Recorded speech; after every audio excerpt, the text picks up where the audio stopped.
Hello प्यारे विद्यार्थियों, आप सभी को मेरा नमस्कार।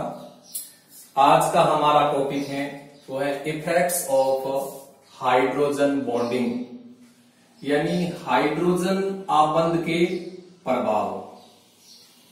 इसके बारे में आज हम पढ़ेंगे। हाइड्रोजन आबंध के क्या क्या प्रभाव होते हैं। विद्यार्थियों, हम जानते हैं कि जो हाइड्रोजन बॉन्ड है वह एक दुर्बल स्थिर वैद्युत आकर्षण बल होता है, एक वीक इलेक्ट्रोस्टैटिक अट्रैक्शन फोर्स होता है।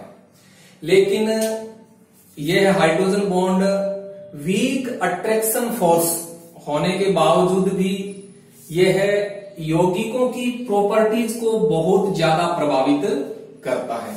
यह हाइड्रोजन बॉन्ड यौगिकों की फिजिकल स्टेट को, यौगिकों के मेल्टिंग पॉइंट एवं बॉइलिंग पॉइंट को, यौगिकों की एसिडिक स्ट्रेंथ को, यौगिकों की सोल्यूबिलिटी को, यौगिकों की विस्कोसिटी को, यौगिकों की स्टेबिलिटी को आदि को प्रभावित करता है।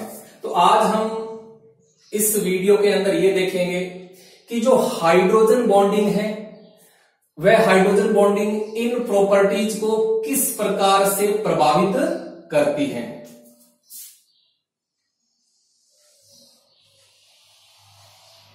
तो सबसे पहले हम लेते हैं physical state.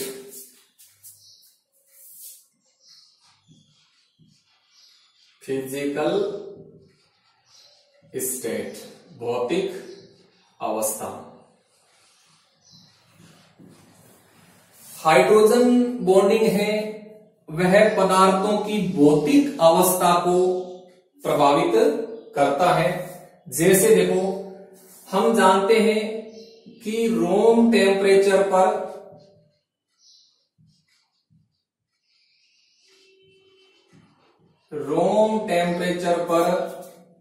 H2O liquid state में होता है, द्रव अवस्था में होता है, जबकि H2S गैसीय अवस्था में होता है। क्यों? इसका कारण होता है हाइड्रोजन बॉन्डिंग। कैसे? देखो, हम जानते हैं कि जल के अणुओं के मध्य इंटरमोलिकुलर H बॉन्डिंग होती है और इंटरमोलिकुलर H बॉन्डिंग के कारण जल में आणविक संघनन हो जाता है और आणविक संघनन के कारण जल में अंतर आणविक आकर्षण बल है वो प्रबल हो जाता है। और जब अंतर आणविक आकर्षण बल प्रबल होता है तो उस दौरान जो इनके अणु हैं वो अपेक्षाकृत आपस में एक दूसरे के पास पास आ जाते हैं और ऐसी स्थिति में जल है वो लिक्विड स्टेट में होता है। वहीं अपन देखते हैं कि H2S अणुओं के मध्य हाइड्रोजन बॉन्डिंग नहीं होती है, तो हाइड्रोजन बॉन्डिंग न होने के कारण H2S के जो अणु हैं उनके मध्य लगने वाला जो अंतर आणविक आकर्षण बल है वो अपेक्षाकृत कमजोर होता है, दुर्बल होता है, जिससे H2S के जो अणु हैं वो आपस में एक दूसरे से अधिक दूरी पर बने रहते हैं और ऐसी स्थिति में H2S है वो गैसीय अवस्था में होता है। तो यहां हमने एक एग्जांपल के द्वारा ये जानने की कोशिश की है कि जो हाइड्रोजन बॉन्डिंग है वह हाइड्रोजन बॉन्डिंग यौगिकों की फिजिकल स्टेट यानी भौतिक अवस्था को प्रभावित करता है। इसके अलावा और भी बहुत सारे एग्जांपल ले सकते हैं जहां पर हाइड्रोजन बॉन्डिंग है वह इनकी फिजिकल स्टेट को प्रभावित करता है। नेक्स्ट बिंदु लेते हैं हम MP एवं BP, यानी हमारा दूसरा बिंदु है मेल्टिंग पॉइंट एवं बॉइलिंग पॉइंट, जिसको हम हिंदी में कहते हैं गलनांक एवं क्वथनांक। हाइड्रोजन बॉन्डिंग यौगिकों के मेल्टिंग पॉइंट एवं बॉइलिंग पॉइंट को भी प्रभावित करता है। जैसे इंटरमोलिकुलर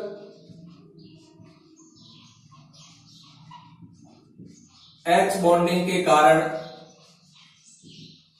यौगिकों के गलनांक एवं क्वथनांक हैं उनके मान जनरली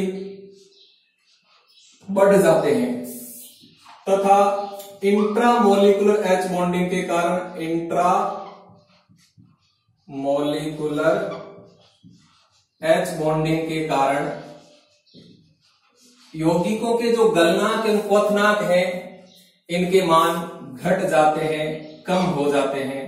ऐसा क्यों होता है? देखो, क्योंकि इंटरमोलिकुलर H बॉन्डिंग के कारण यौगिकों में आणविक संगुणन हो जाता है और आणविक संगुणन के कारण से क्या होता है कि यौगिकों में अंतर आणविक आकर्षण बल प्रबल हो जाता है और जब अंतर आणविक आकर्षण बल प्रबल हो जाता है तो ऐसी स्थिति में गलनांक एवं क्वथनांक के मान बढ़ जाते हैं।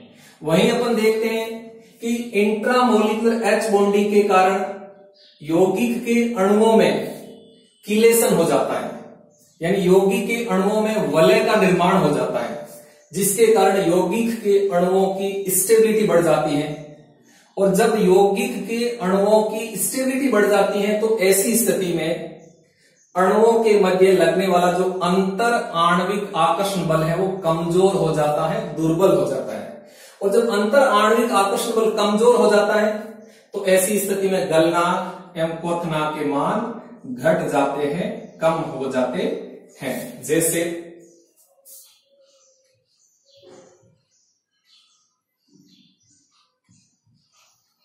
ऑर्थोनाइट्रोफिनॉल और एक है पैरानाइट्रोफिनॉल। ऑर्थोनाइट्रोफिनॉल और पैरानाइट्रोफिनॉल, इन दोनों यौगिकों के अणुभार सेम है क्योंकि दोनों यौगिक एक दूसरे के पोजीशन आइसोमर हैं। यदि हम इन दोनों यौगिकों के क्वथनांक की तुलना करें तो हम देखते हैं कि ऑर्थोनाइट्रोफिनॉल की तुलना में पैरानाइट्रोफिनॉल का क्वथनांक यानी बॉइलिंग पॉइंट अधिक होता है। यानी ऑर्थोनाइट्रोफिनॉल की तुलना में पैरानाइट्रोफिनॉल का क्वथनांक अधिक होता है। क्यों? क्योंकि ऑर्थोनाइट्रोफिनॉल के अंदर इंट्रामोलिकुलर H बॉन्डिंग होती है, जबकि पैरानाइट्रोफिनॉल के अंदर इंटरमोलिकुलर H बॉन्डिंग होती है। इसीलिए ऑर्थोनाइट्रोफिनॉल की तुलना में पैरानाइट्रोफिनॉल का जो क्वथनांक है वो अधिक होता है। इसके अलावा और भी बहुत सारे एग्जाम्पल हो सकते हैं जहां हम देखते हैं कि जो H बॉन्डिंग है वह यौगिकों के गलनांक एवं क्वथनांक को प्रभावित करती है। नेक्स्ट बिंदु लेते हैं हम एसिडिक स्ट्रेंथ।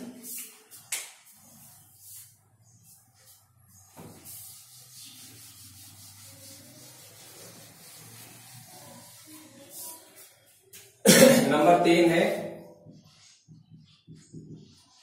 एसिडिक स्ट्रेंथ, जिसको हम हिंदी में कहते हैं अम्ल सामर्थ्य।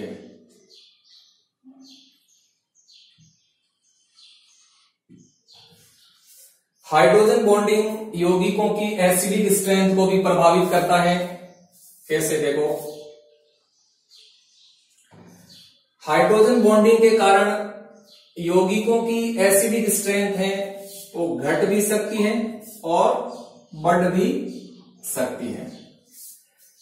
देखो कैसे घटती है और कैसे बढ़ती है, यहां हम इस एक एक एग्जांपल लेके समझते हैं। यदि हम HF एवं HCl इन दोनों की एसिडिक स्ट्रेंथ की तुलना करें तो हम देखते हैं कि HF की तुलना में HCl की एसिडिक स्ट्रेंथ अधिक होती है। क्यों? क्योंकि HF अणुओं के मध्य प्रबलतम इंटरमोलिकुलर H बॉन्डिंग होती है। यानी जो HF के अणु होते हैं उन HF अणुओं के बीच में प्रबलतम इंटरमोलिकुलर H बॉन्डिंग होती है, जिसके कारण HF अणुओं में प्रोटॉन त्यागने की प्रवृत्ति कम हो जाती है, जबकि HCl अणुओं के बीच में कोई हाइड्रोजन बॉन्डिंग नहीं होती है। इसीलिए HCl अणुओं में प्रोटॉन त्यागने की प्रवृत्ति अपेक्षाकृत अधिक होती है। तो यहां हमने ये देखा कि प्रबलतम इंटरमोलिकुलर H बॉन्डिंग के कारण HF की एसिडिक स्ट्रेंथ है वो कम हो जाती है। अब एक हम दूसरा एग्जांपल लेते हैं जिसमें हम ये देखेंगे कि H बॉन्डिंग के कारण एसिडिक स्ट्रेंथ है वो बढ़ जाती है। जैसे देखो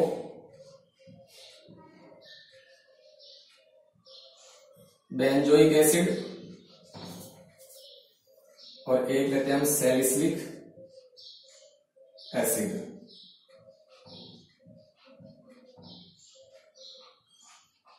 यदि हम इन दोनों की एसिडिक स्ट्रेंथ यानी अम्ल सामर्थ्य की तुलना करें तो हम जानते हैं कि बेंजोइक अम्ल की तुलना में सैलिसिलिक अम्ल की एसिडिक स्ट्रेंथ अधिक होती है। क्यों? इसका कारण होता है हाइड्रोजन बॉन्डिंग। कैसे? देखो, जब बेंजोइक अम्ल का अणु एक प्रोटॉन त्याग देता है तो बेंजोएट रेनाइन का निर्माण होता है। यहां हम देखते हैं कि बेंजोइक अम्ल और बेंजोएट रेनाइन इन दोनों के अंदर हाइड्रोजन बॉन्डिंग नहीं होती है और इन दोनों की स्टेबिलिटी लगभग बराबर होती है। अतः ऐसी स्थिति में बेंजोइक अम्ल के अणुओं में प्रोटॉन त्यागने की प्रवृत्ति अपेक्षाकृत अधिक नहीं होती है बल्कि कम ही होती है। अब यदि सैलिसिलिक अम्ल का अणु एक प्रोटॉन त्यागे तो एक प्रोटॉन त्यागने से सैलिसिलेट रेनाइन का निर्माण होता है। सैलिसिलेट रेनाइन का निर्माण होता है। अब हम सैलिसिलिक अम्ल और सैलिसिलेट रेनाइन इन दोनों की स्टेबिलिटी देखें तो सैलिसिलेट रेनाइन है वो मोर स्टेबल होता है। मोर स्टेबल होता है। क्यों? देखो, सैलिसिलिक अम्ल और सैलिसिलेट रेनाइन दोनों के अंदर इंट्रामोलिकुलर H बॉन्डिंग होती है, लेकिन सैलिसिलेट रेनाइन के अंदर जो इंट्रामोलिकुलर H बॉन्डिंग होती है वह अपेक्षाकृत अधिक प्रभावशाली होती है। इसीलिए सैलिसिलिक अम्ल की तुलना में सैलिसिलिक अम्ल का जो रेनाइन है सैलिसिलेट वह मोर स्टेबल होता है। अतः सैलिसिलिक अम्ल के अणुओं में प्रोटॉन त्यागने की प्रवृत्ति अपेक्षाकृत अधिक होती है। क्यों? क्योंकि सैलिसिलिक अम्ल के अणु जैसे ही एक प्रोटॉन त्यागते हैं तो उस कंडीशन में प्रोटॉन त्यागने से प्रभावशाली इंट्रामोलिकुलर H बॉन्डिंग के कारण इनके अणुओं की स्टेबिलिटी बढ़ जाती है। इसीलिए सैलिसिलिक अम्ल में यानी सैलिसिलिक अम्ल के अणुओं में प्रोटॉन त्यागने की प्रवृत्ति अपेक्षाकृत अधिक होती है। तो यहां हमने इस एग्जाम्पल के द्वारा यह समझने की कोशिश की है कि हाइड्रोजन बॉन्डिंग के कारण जो अम्ल सामर्थ्य है वो बढ़ जाती है। तो इस प्रकार हम सारांश में ये कह सकते हैं कि जो हाइड्रोजन बॉन्डिंग है वो एसिडिक स्ट्रेंथ को प्रभावित करती है। हाइड्रोजन बॉन्डिंग और एसिडिक स्ट्रेंथ कम भी हो सकती है और एसिडिक स्ट्रेंथ बढ़ भी सकती है। नेक्स्ट हम लेते हैं सोल्यूबिलिटी।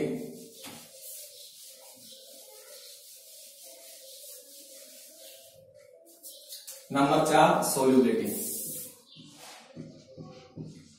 सोल्यूबिलिटी जिसको हम कहते हैं विलेयता।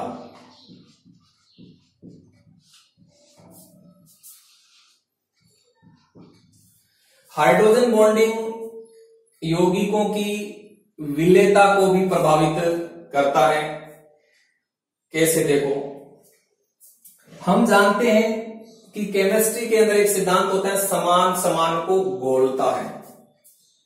इस सिद्धांत के अकॉर्डिंग जो ऑर्गेनिक कंपाउंड होते हैं वे organic compound non polar solvent में सोल्यूबल यानी विलायसी होते हैं। क्योंकि ऑर्गेनिक कंपाउंड है वो जनरली नॉन पोलर होते हैं, लेकिन कुछ ऑर्गेनिक कंपाउंड ऐसे भी होते हैं जो पोलर सॉल्वेंट जल में भी विलयशील होते हैं, जल में भी सोल्यूबल होते हैं।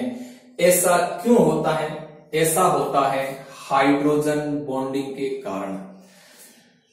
जैसे हम देखें कि एथेनॉल, ग्लूकोज,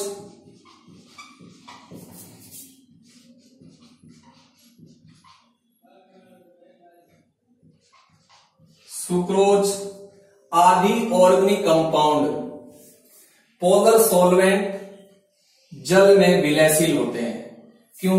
क्योंकि ये ऑर्गेनिक कंपाउंड जल के साथ अंतर अणुक हाइड्रोजन बॉन्ड बना लेते हैं, जिसके कारण ये यौगिक जल के अंदर विलयशील होते हैं। जिन यौगिकों में जल के साथ अंतर अणुक हाइड्रोजन बॉन्ड बनाने की प्रवृत्ति जितनी अधिक होगी, उन यौगिकों की जल में विलेयता उतनी ही अधिक होगी। इसके विपरीत जो ऑर्गेनिक कंपाउंड जल के साथ अंतर अणुक हाइड्रोजन बॉन्ड नहीं बनाते हैं, ऐसे ऑर्गेनिक कंपाउंड जल में विलयशील नहीं होते हैं। जैसे हम देखते हैं कि एल्केन, एल्कीन, एल्काइंस आदि ऑर्गेनिक कंपाउंड जल के अंदर विलयशील नहीं होते हैं, क्योंकि ये ऑर्गेनिक कंपाउंड जल के साथ अंतर अणुक हाइड्रोजन बॉन्डिंग नहीं बनाते हैं। तो ये ऑर्गेनिक कंपाउंड जल में विलयशील नहीं होते हैं। तो यहां हमने देखा कि जो हाइड्रोजन बॉन्डिंग है वह यौगिकों की विलेयता को प्रभावित करता है, विशेष रूप से ऑर्गेनिक कंपाउंड के केस में, कि कौन से ऑर्गेनिक कंपाउंड जल के अंदर विलयशील होते हैं और कौन से ऑर्गेनिक कंपाउंड जल के अंदर विलयशील नहीं होते हैं। यानी सारांश में हम कह सकते हैं कि वे ऑर्गेनिक कंपाउंड जल के अंदर विलयशील होते हैं जो जल के साथ अंतर अणुक हाइड्रोजन बॉन्ड बना लेते हैं, जैसे एथेनॉल है, ग्लूकोज है, सुक्रोज है, और भी कई बहुत सारे ऑर्गेनिक कंपाउंड होते हैं जो जल के साथ अंतर अणुक हाइड्रोजन बॉन्ड बनाते हैं। वे सभी ऑर्गेनिक कंपाउंड जल के अंदर विलयशील होते हैं। और जो ऑर्गेनिक कंपाउंड जल के साथ अंतर अणुक हाइड्रोजन बॉन्ड नहीं बनाते हैं, वे जल में विलयशील नहीं होते हैं। तो ये हो गया हमारा विलेयता। अब हम नेक्स्ट लेते हैं विस्कोसिटी।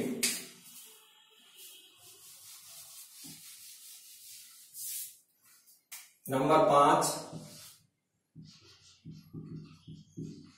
विस्कोसिटी, जिसको हम हिंदी में कहते हैं श्यानता।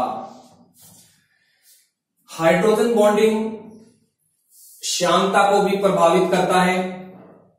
जैसे हम जानते हैं कि सांद्र H2SO4, ग्लिसरीन, शहद आदि पदार्थों की श्यानता अधिक होती है। तो इनकी अधिक श्यानता का कारण है हाइड्रोजन बॉन्डिंग, क्योंकि इन पदार्थों के अंदर इंटरमोलिकुलर H बॉन्डिंग पर्याप्त मात्रा में होती है। तो पर्याप्त मात्रा में इंटरमोलिकुलर H बॉन्डिंग होने के कारण इन पदार्थों में आणविक संगुणन अधिक होता है, और आणविक संगुणन अधिक होने के कारण इन यौगिकों में अंतर आणविक आकर्षण बल अपेक्षाकृत अधिक प्रबल हो जाता है, जिसके कारण इन पदार्थों के जो अणु हैं वो आपस में एक दूसरे के अधिक निकट आ जाते हैं, जिसके फलस्वरूप इन पदार्थों की जो श्यानता है, जो विस्कोसिटी है, वो बढ़ जाती है। तो ये था विस्कोसिटी यानी श्यानता। नेक्स्ट हम देखते हैं स्टेबिलिटी।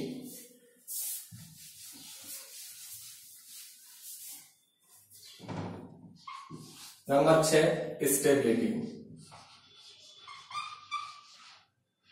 स्टेबिलिटी यानी स्थायित्व।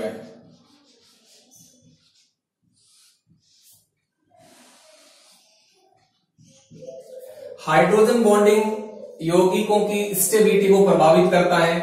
कैसे करता है देखो, यहां हम एक एग्जांपल से समझते हैं। हम एक एग्जांपल लेते हैं क्लोरल हाइड्रेट का। क्लोरल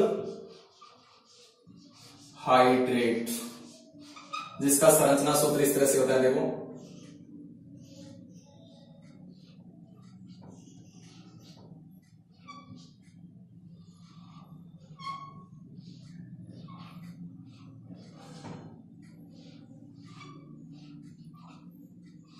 इस तरह से। हम ये जानते हैं कि यदि किसी ऑर्गेनिक कंपाउंड में एक ही कार्बन पर दो प्रबल नाभिक स्नेही हो तो ऐसी स्थिति में वो ऑर्गेनिक कंपाउंड अनस्टेबल होता है, अस्थायी होता है। लेकिन क्लोरल हाइड्रेट इसका अपवाद है। क्लोरल हाइड्रेट में क्या होता है, एक ही कार्बन परमाणु पर दो प्रबल नाभिक स्नेही OH उपस्थित होते हैं, फिर भी यह क्लोरल हाइड्रेट पर्याप्त रूप से स्टेबल होता है। क्लोरल हाइड्रेट की इस स्टेबिलिटी का कारण है इनके अणुओं में पाया जाने वाला इंट्रामोलिकुलर H बॉन्डिंग। तो हम देखते हैं कि यहां क्लोरल हाइड्रेट के अणु में क्या होता है कि इस क्लोरीन और इस हाइड्रोजन के बीच में इंट्रामोलिकुलर H बॉन्डिंग हो जाती है, जिससे यहां एक वलय का निर्माण हो जाता है, और यहां भी इंट्रामोलिकुलर H बॉन्डिंग होती है, जिससे यहां भी एक वलय का निर्माण हो जाता है। तो हम देखते हैं कि इंट्रामोलिकुलर H बॉन्डिंग के कारण क्लोरल हाइड्रेट के अणुओं में कीलेशन हो जाता है, जिसके कारण क्लोरल हाइड्रेट के अणुओं की स्टेबिलिटी बढ़ जाती है। तो इस प्रकार से जो हाइड्रोजन बॉन्डिंग है वह यौगिकों की स्टेबिलिटी को भी प्रभावित करता है, जैसे हमने यहां क्लोरल हाइड्रेट का एग्जांपल लेके देखा। नेक्स्ट हम लेते हैं अनटाइपिकल बिहेवियर ऑफ वाटर, यानी पानी का असंगत व्यवहार। 7 नंबर है अनटाइपिकल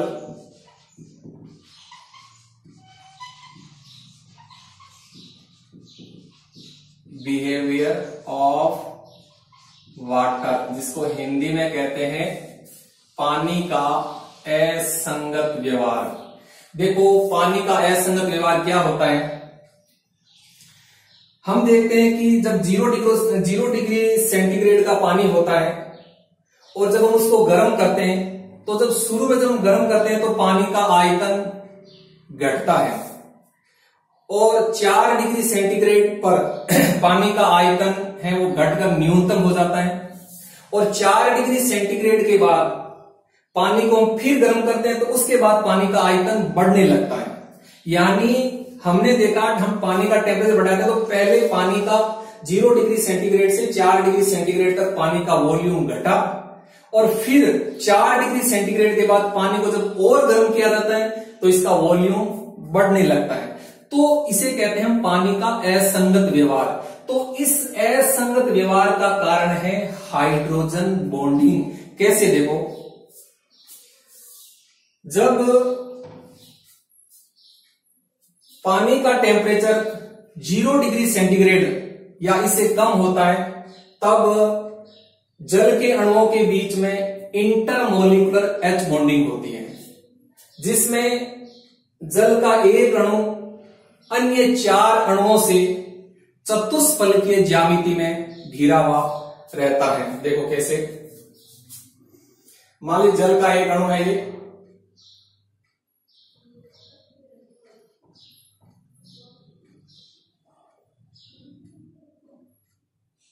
जल का ये एक अणु है। तो जब जल के अणुओं के बीच में इंटरमोलिकुलर H बॉन्डिंग होती है, तब जल का एक अणु अन्य 4 अणुओं से चतुष्फलकीय ज्यामिति में घिरा हुआ रहता है।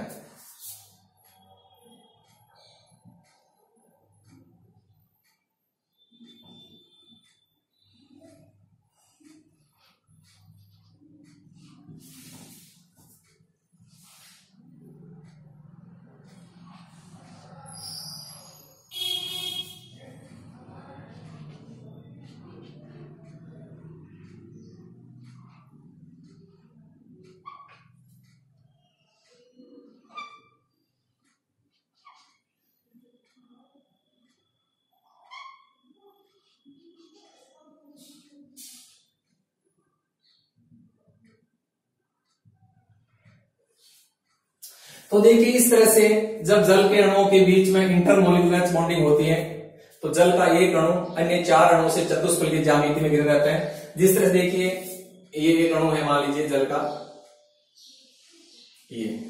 ये अणु है, अन्य 4 अणुओं से घिरा हुआ है। देखो 1 नंबर तो ये है, 2 नंबर ये है, 3 नंबर ये है और 4 नंबर ये है। तो ये जो 4 अणु है, 1 2 3 4, ये चारों अणु जल के इस अणु से जुड़े हुए हैं। यानी ये जो चारों अणु हैं, ये चारों अणु जल के इस अणु को चतुष्फल के ज्यामिति में घेरे हुए हैं। तो इस तरह से हम देखते हैं कि जब जल के अणुओं के बीच में इंटरमोलिकुलर H बॉन्डिंग होती है, तब जल का एक अणु अन्य 4 अणुओं से चतुष्फल की ज्यामिति में घिरा रहता है, जिससे जल के अणुओं के बीच में काफी जगह खाली रह जाती है। अतः इस कंडीशन में जल का जो आयतन है वो अधिकतम होता है। यानी 0 डिग्री सेंटीग्रेड टेम्परेचर पर जल का जो वॉल्यूम है वो मैक्सिमम होता है, क्योंकि इस समय जल के अणुओं के बीच में इंटरमोलिकुलर H बॉन्डिंग होती है, जिससे जल के अणुओं के बीच में काफी जगह खाली रह जाती है, जिससे उनका आयतन है, वॉल्यूम है, वो बढ़ जाता है। और इस 0 डिग्री सेंटीग्रेड पर जब वॉल्यूम मैक्सिमम होता है, आयतन मैक्सिमम होता है, तो डेंसिटी मिनिमम होती है, मिनिमम होती है। अब हम क्या करते हैं, जल का टेम्परेचर बढ़ाते हैं।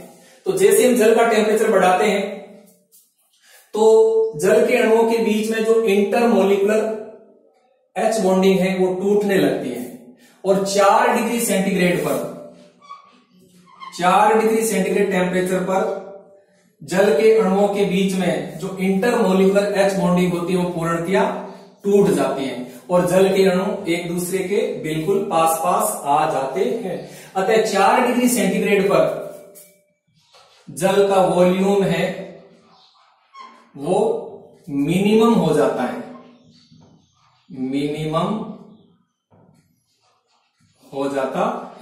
वहीं जल की डेंसिटी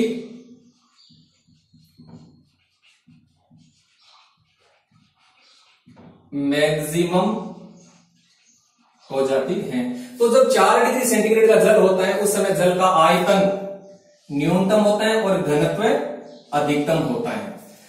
तो हमने देखा कि जब 0 डिग्री सेंटीग्रेड का जल है, तो 0 डिग्री सेंटीग्रेड का जल है, उसका जो वॉल्यूम है वो मैक्सिमम है और डेंसिटी मिनिमम है। तो इसीलिए हम देखते हैं कि जो बर्फ है वो बर्फ का घनत्व कम होने के कारण जो बर्फ है वो पानी के ऊपर तैरती है, और जैसे हम टेम्परेचर बढ़ाते हैं तो इंटरमोलिकुलर H बॉन्डिंग है वो टूटने लगती है, और 4 डिग्री सेंटीग्रेड पर इंटरमोलिकुलर H बॉन्डिंग पूर्णतया टूट जाती है, जिससे जल के अणु एक दूसरे के बिल्कुल पास पास जाते हैं। और जब जल के अणु पास पास आ जाते हैं तो उस कंडीशन में वॉल्यूम मिनिमम हो जाता है और डेंसिटी मैक्सिमम हो जाती है।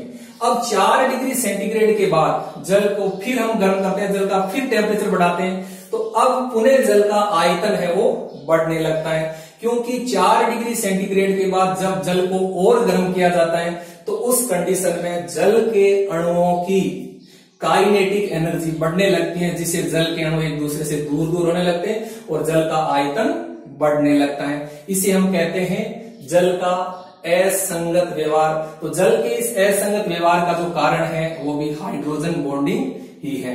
तो इस तरह से हमने देखा कि हाइड्रोजन बॉन्डिंग है वह यौगिकों के बहुत सारे गुणों को प्रभावित करता है, जैसे physical state, melting point and boiling point, acidic strength, solubility, viscosity, stability, पानी का असंगत व्यवहार आदि। इसके अलावा कुछ और भी प्रॉपर्टीज होती हैं जिनको हाइड्रोजन बॉन्डिंग प्रभावित करता है। जैसे हम देखते हैं कि कुछ यौगिक ऐसे होते हैं जिनके प्रायोगिक अणुभार और सैद्धांतिक अणुभार में डिफरेंस होता है, तो उनके प्रायोगिक अणुभार और सैद्धांतिक अणुभार में डिफरेंस का कारण भी हाइड्रोजन बॉन्डिंग ही होती है। जैसे हम देखते हैं कि जो एसिटिक अम्ल है, एसिटिक अम्ल का सैद्धांतिक अणुभार हम जानते हैं कि 60 होता है, लेकिन जब प्रयोग करके एसिटिक अम्ल का अणुभार ज्ञात किया जाता है तो प्रायोगिक अणुभार 120 प्राप्त होता है। तो इसका कारण यह होता है कि जो एसिटिक अम्ल है, एसिटिक अम्ल में इंटरमोलिकुलर H बॉन्डिंग होती है। तो इंटरमोलिकुलर H बॉन्डिंग के कारण एसिटिक अम्ल के अणु डाइमर के रूप में रहते हैं, इसीलिए एसिटिक अम्ल का जो प्रायोगिक अणुभार है